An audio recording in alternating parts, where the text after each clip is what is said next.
Welcome to a quick demo of affected areas within CriticalAsset. This is a very important functionality that allows your team to quickly and easily assess the downstream or upstream effects tied to a certain asset.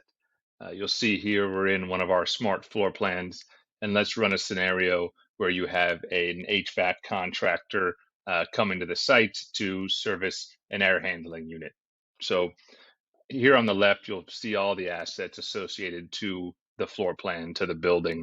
And you can easily check the boxes here to highlight the details of a particular asset on the floor plan here. So you'll see that air handling unit here affects zone B. This purple outline comes up. You'll also see that the electrical panel number 1 is feeding that particular unit. So we'll come down and click on that particular panel to bring up the other areas affected, right? The other rooms that are attached and tied to this electrical panel.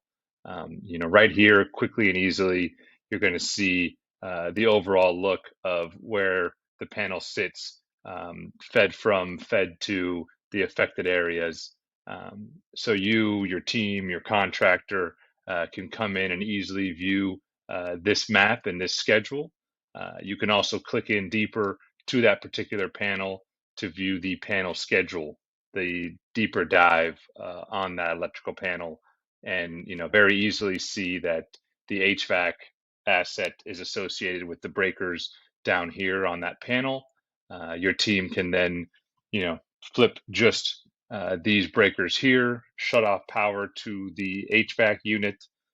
You can notify tenants or occupants of a particular zone that air will be turned off during a period of time and ensure that nothing else is being affected and no other rooms are being turned down in the process.